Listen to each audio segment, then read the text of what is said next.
Oke, jadi mari kita coba bahas lagi mengenai animenya dari Classroom of the Elite. Dan kali ini tuh sendiri tuh masih mengenai konten yang dilewatkan pada episode 7 pada musim ketiga dari animenya Classroom of the Elite itu sendiri. Ya, jadi ini adalah video skip konten, dimana pada episode ketujuhnya kali ini tuh sendiri nggak banyak hal yang dilewatkan. Cuman ya ada beberapa dialog yang dipercepat ataupun dipersingkat dari apa yang ada pada versi light novelnya. Dan itu kayaknya udah normal aja gitu kan untuk sebuah adaptasi anime gitu kan. Nah, jadi hal yang dilewatkan pada episode 7 kali ini tuh sendiri sebenarnya nggak banyak, cuman bagian dimana Aino Koji itu berbicara kepada si Manabu Horikita dan juga si Tachibana. Dimana pertemuan ini tuh sendiri terjadi harusnya setelah Aino Koji ini tuh ngobrol dengan grup belajarnya Aino Koji, yang mana mereka itu mencurigai kalau salah satu dari mereka itu menjadi target kelas untuk dikeluarkan pada ujian suara kali ini. Nah, pada pertemuan Aino Koji, Tachibana dan juga si Manabu di sini tuh ya Aino Koji itu cuman ngobrol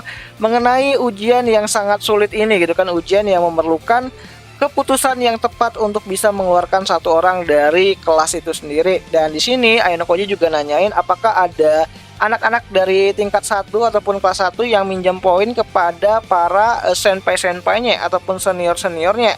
Dan di sini ya Manabu bilang kalau sangat sulit untuk bisa memberikan ataupun meminjamkan poin pribadi mereka untuk menolong anak-anak kelas 1. Nah, di sini juga si Aino Koji ngobrol dan juga bercerita mengenai apakah ada tindakan dari si Nagumo mengenai keinginannya untuk bisa mengalahkan si Manabu sebelum Manabu ini tuh keluar dari sekolah ataupun tamat lah gitu kan. Dan di sini si Manabu tuh bilang kalau ya sejauh ini tuh kayaknya si Nagumo itu masih merencanakan sesuatu untuk ujian akhir nantinya. Oh ya, pada pertemuan kali itu juga Aino Koji menyarankan si Manabu untuk bisa lebih banyak berbicara kepada si Horikita yang lebih kecil ataupun Suzune.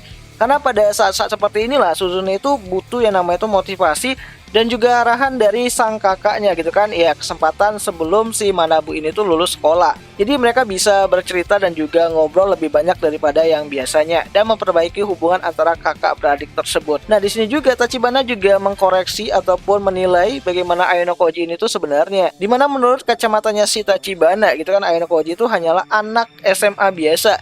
Tidak ada sesuatu yang sangat menonjol dan dia heran kenapa Manabu sangat percaya banget dan yakin banget dengan kemampuannya dari si Aino Koji.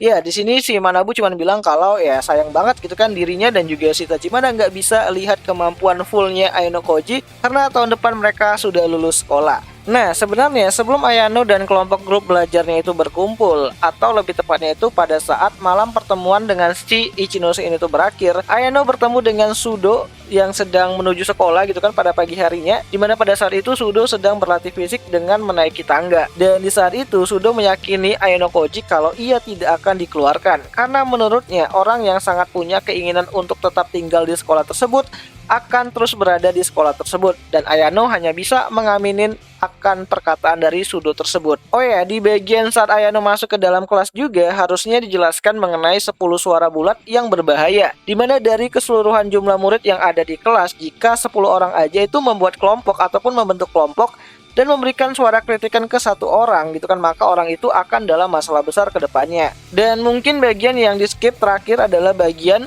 bagaimana untuk pertama kalinya dalam 3 tahun terakhir Suzune bisa berbicara dengan Manabu melalui saluran telepon. Dan itu membuat tangan Horikita itu gemetaran gitu kan, dan juga merasa sangat senang lah gitu kan. Saking senangnya Horikita ini tuh menceritakan kejadian tersebut itu kepada Aino Koji dalam raut muka yang sangat bangga banget.